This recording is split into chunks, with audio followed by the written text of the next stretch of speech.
নিৰ্বাচন আয়োগৰ বিৰুদ্ধে হুংকাৰ ৰাহুল গান্ধীৰ সংবিধানৰ বিৰুদ্ধে কাম কৰিছে নিৰ্বাচন আয়োগে সংবিধানৰ ক্ষতি কৰাসকলক ক্ষমা নকৰে কংগ্ৰেছে এদিন হলেও বিৰোধীৰ মুখামুখি হ'ব লাগিব নিৰ্বাচন আয়োগ কালি অৰ্থাৎ 7 আগষ্টত ৰাহুল গান্ধীয়ে সম্বোধন কৰে এখন বিস্ফোৰক সংবাদমেল যোগে নিৰ্বাচন আয়োগে বিজেপিৰ হৈ ভোট চুৰি কৰাৰ অভিযোগ অনাই নহয় তাক প্ৰমাণ কৰে ৰাহুল গান্ধীয়ে বিৰোধী দলপতিগৰাকীয়ে বিগত সময়ছোৱাত নিৰ্বাচন আয়োগৰ বিৰুদ্ধে উত্থাপন কৰি আহিছিল ভোট চুৰিৰ অভিযোগ কিন্তু কালিৰ দিনটোত নিজৰ অভিযোগ প্ৰমাণ কৰে ৰাহুল গান্ধীয়ে এই সংবাদমেলৰ পাছতে নিৰ্বাচন আয়োগৰ বিৰুদ্ধে অধিক হোচ্চাৰ হৈ পৰিছে ৰাহুল গান্ধীৰ লগতে কংগ্ৰেছ দল নিৰ্বাচন আয়োগে বিজেপিৰ হৈ কাম কৰাৰ অভিযোগেৰে আজি কংগ্ৰেছে কৰ্ণাটকত আয়োজন কৰে বিশাল ৰেলী য'ত ৰাহুল গান্ধীৰ লগতে উপস্থিত থাকে এআইচিচিৰ সভাপতি মল্লিকাৰ্জুন খাৰ্গে আৰু কংগ্ৰেছৰ আন কেইবাজনো শীৰ্ষ নেতা এই সভাতেই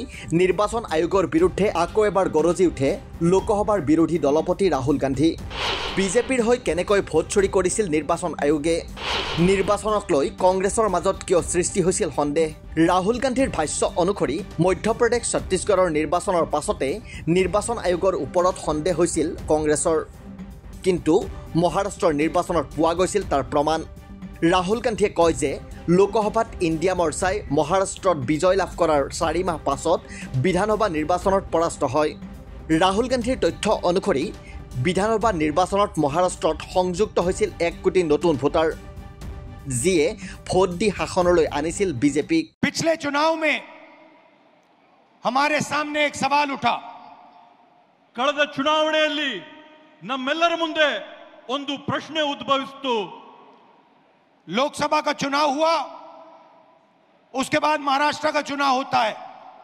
ಲೋಕಸಭೆಯ ಒಂದು ಚುನಾವಣೆ ಆಯಿತು ಆ ಲೋಕಸಭೆಯ ಚುನಾವಣೆಯ ಬೆನ್ನಲ್ಲೇನೆ ಮಹಾರಾಷ್ಟ್ರ ರಾಜ್ಯದಲ್ಲಿ ಅಲ್ಲಿನ ವಿಧಾನಸಭೆಯ ಚುನಾವಣೆ ಆಯಿತು लोकसभा में हमारा गठबंधन महाराष्ट्र के चुनाव को जीतता है ಮಹಾರಾಷ್ಟ್ರದ ಲೋಕಸಭೆಯ ಚುನಾವಣೆಯಲ್ಲಿ ನಮ್ಮ ಇಂಡಿಯಾ ಮೈತ್ರಿಕೂಟ ಅಲ್ಲಿರ್ತಕ್ಕಂಥ ಚುನಾವಣೆಯಲ್ಲಿ ಜಯನ ಸಾಧಿಸುತ್ತೆ और फिर 4 महीने बाद बीजेपी महाराष्ट्र में विधानसभा जीतती है ಅದಾದ ನಂತರ ಕೇವಲ 4 ತಿಂಗಳೊಳಗೆ ಬಿಜೆಪಿಯಲ್ಲಿ ವಿಧಾನಸಭೆಯ ಚುನಾವಣೆಯಲ್ಲಿ ಗೆಲುವನ್ನ ಸಾಧಿಸುತ್ತೆ आश्चर्यजनक नतीजा था ಇವತ್ತು ಅದರ ಪರಿಣಾಮ ಏನಾಗಿದೆ हमने पता लगाया तो पता लगा कि 1 करोड़ नए वोटरों ने वोट किया विधानसभा में ಇವತ್ತು ನಾವು ಆ ಒಂದು ಫಲಿತಾಂಶದಲ್ಲಿ ಪತ್ತೆ ಹಚ್ಚಿದ್ದೇನಂತಂದ್ರೆ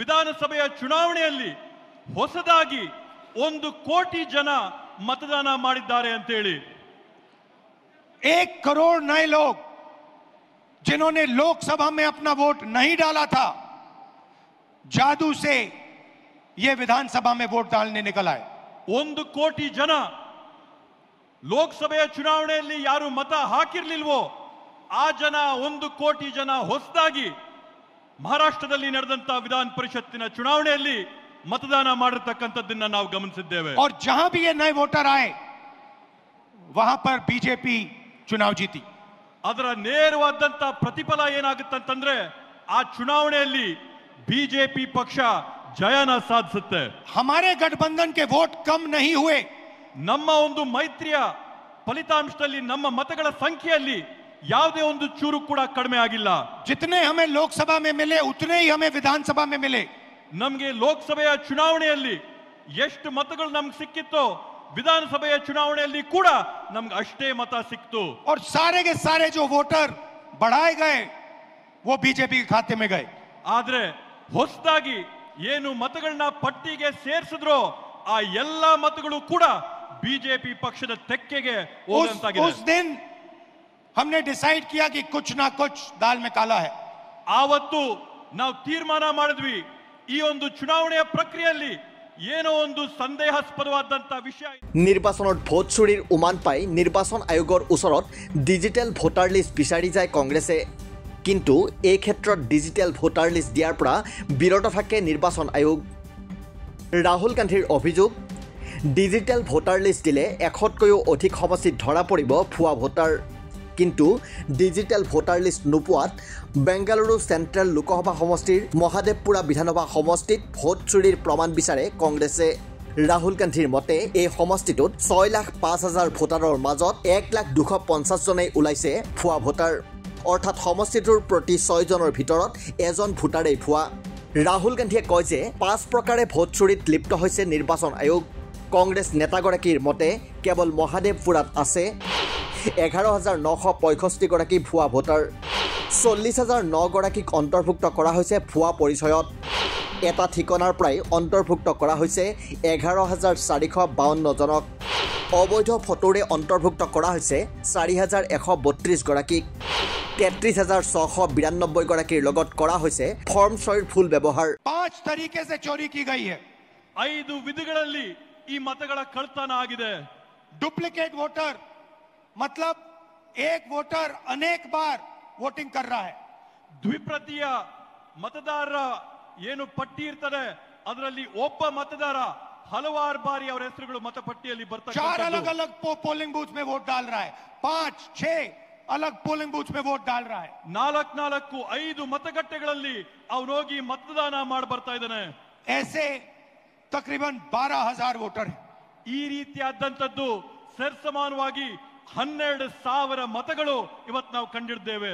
फेक एंड इनवैलिड एड्रेस मतलब इनका पता नहीं है या फिर 0 नंबर एड्रेस है।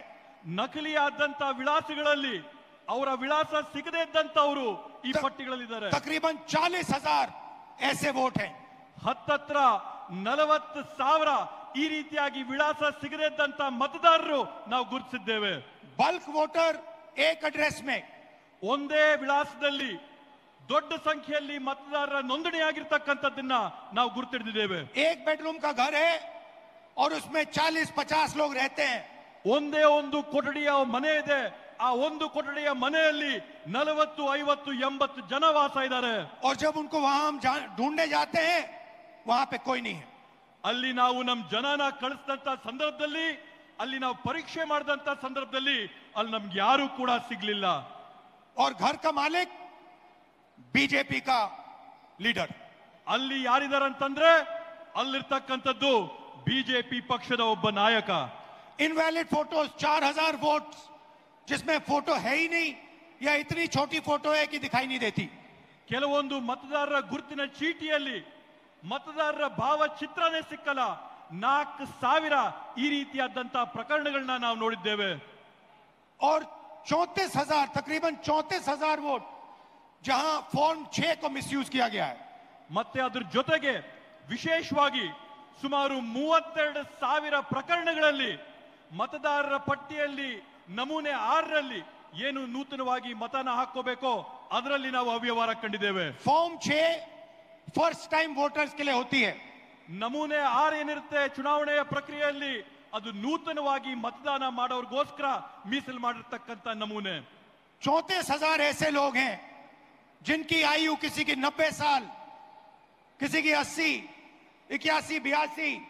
34,000 ಈ ರೀತಿಯಾದಂತ ಜನ ಇದ್ದಾರೆ ಯಾರ ವಯಸ್ಸು 95 ವರ್ಷ ಆಗಿದೆ, 90 ವರ್ಷ ಆಗಿದೆ, 85 ವರ್ಷ ಆಗಿದೆ। ಈ ರೀತಿಯಾದಂತ 34,000 ಜನ ಅಲ್ಲಿದ್ದಾರೆ। इस प्रकार से 1 लाख वोट इलेक्शन कमीशन और बीजेपी ने चोरी किया है। ಈ ರೀತಿಯಲ್ಲಿ ಈ ಮಾದರಿಯಲ್ಲಿ ಬಿಜೆಪಿ ಪಕ್ಷ ಮತ್ತೆ ಚುನಾವಣೆ ಆಯೋಗ 1,00,000 ಮತಗಳ ಕಳ್ಳತನನ ಮಾಡಿರ್ತಕ್ಕಂಥದ್ದು ನಾವು ನೋಡಿದ್ದೇವೆ। डुप्लीकेट वोटर्स में एक व्यक्ति कर्नाटक में वोट देता है, उसके बाद उत्तर प्रदेश में वोट देता है। ನಕಲಿ ಮತದಾರರ ಪಟ್ಟಿಯಲ್ಲಿ ನಾವು ನೋಡಿದೀವಿ, ನಕಲು ಮಾಡಿಕೊಂಡು ಒಬ್ಬೇ ಮತದಾರನು ಕರ್ನಾಟಕ ರಾಜ್ಯದಲ್ಲಿ ಮತ ಹಾಕ್ತಾನೆ, ಮಹಾರಾಷ್ಟ್ರದಲ್ಲಿ ಮತ ಹಾಕ್ತಾನೆ, यूपी राज्यದಲ್ಲಿ ಮತ वोट ಹಾಕ್ತಾನೆ। देने का अधिकार उसको बेंगलोर में है, लखनऊ में है, वाराणसी में है, अलग अलग जगह देश में ये लोग वोट डालने के लिए ऑथराइज्ड हैं। সংবিধান হাতত লৈ ৰাহুল গান্ধীয়ে কয় যে ভাৰতত এজন নাগৰিকৰ বিপৰীতে আছে এটা ভোটৰ অধিকাৰ, কিন্তু বিজেপিৰ কাৰণে নিৰ্বাচন আয়োগে আঘাত কৰিছে এই অধিকাৰত, অৰ্থাৎ সংবিধানত আঘাত কৰিছে নিৰ্বাচন আয়োগে। সংবিধানত আঘাত কৰাসকলক কোনোপধ্যে এৰি দিয়া নহ'ব বুলিও নিৰ্বাচন আয়োগক এক প্ৰকাৰে ধমকি প্ৰদান কৰে ৰাহুল গান্ধীয়ে। इलेक्शन कमीशन बीजेपी का नहीं है। इलेक्शन कमीशन संविधान के लिए काम करता है। ಇವತ್ತು ಚುನಾವಣೆ ಆಯೋಗ ಏನಿದೆ ಬಿಜೆಪಿ ಅವರ ಪರವಾಗಿ ನಿಂತಿದೆ. ಎಲೆಕ್ಷನ್ ಕಮಿಷನ್ ಏನಿದೆ ಇವತ್ತು ಸಂವಿಧಾನದ ವಿರುದ್ಧವಾಗಿ ಇವತ್ತು ನಡ್ಕೋತಾ ಇದೆ. और कर्नाटक में सीट चोरी की गई है। एक लोकसभा को हमने जांच करके निकाला है। मैं कह सकता हूं कि 1 से ज्यादा सीटें यहां चोरी हुई हैं। ಇವತ್ತು ಕರ್ನಾಟಕದಲ್ಲಿ ನಾವು ಒಂದು ಕ್ಷೇತ್ರನ ಪರಿಶೀಲನೆ ಮಾಡಿ ಆ ಕ್ಷೇತ್ರದಲ್ಲಿ ಆದಂತ ಕಳ್ತನನ ನಾವು ಸಾಬೀತು ಮಾಡಿದೀವಿ. 100ಕ್ಕೆ 100 ನಾನು ನಿಮ್ಗೆ ಆಶ್ವಾಸನೆ ಕೊಡ್ತೀನಿ. ಕರ್ನಾಟಕ ರಾಜ್ಯಾದ್ಯಂತ ನಾವು ಪರಿಶೀಲನೆ ಮಾಡಿದ್ರೆ ಒಂದಲ್ಲ ಹಲವಾರು ಉದಾಹರಣೆ ನಮ್ಗೆ ಸಿಗುತ್ತೆ ಅಂತ ಹೇಳಿ. जो कॉन्स्टिट्यूशन का फाउंडेशनल आइडिया है, 1 मैन 1 वोट, इस पर इलेक्शन कमीशन और उसके सारे के सारे अफसर आक्रमण कर रहे हैं। इसका मतलब वो संविधान पर आक्रमण कर रहे हैं। ಇವತ್ತು ಸಂವಿಧಾನದ ಮೂಲ ಧ್ಯೇಯ ಏನಿದೆ, ಸಂವಿಧಾನದ ಮೂಲ ಧ್ಯೇಯ ಅಂದ್ರೆ ಒಬ್ಬ ವ್ಯಕ್ತಿಗೆ ಒಂದೇ ಮತ ಅನ್ನಂತದ್ದು. ಚುನಾವಣೆ ಆಯೋಗದ ಅಧಿಕಾರಿಗಳು, ಅವರಲ್ಲಿರ್ತಕ್ಕಂಥ ಸಿಬ್ಬಂದಿ ವರ್ಗದವರು ಎಲ್ಲರೂ ಕೂಡ ಒಗ್ಗಟ್ಟಾಗಿ ಸೇರಿ ಈ ಸಂವಿಧಾನದ ಮೇಲೆ ಪ್ರಹಾರ ಮಾಡಿ ಅದ್ರ ಮೇಲೆ ಹಲ್ಲೆ ಮಾಡಿ हिंदुस्तान के गरीब जनता पर आक्रमण कर रहे हैं। ಕರ್ನಾಟಕ ರಾಜ್ಯದ ಭಾರತ ದೇಶದ ಬಡ ಜನರ ಮೇಲೆ ಆಕ್ರಮಣ ಮಾಡ್ತಾ ಇದ್ದಾರೆ.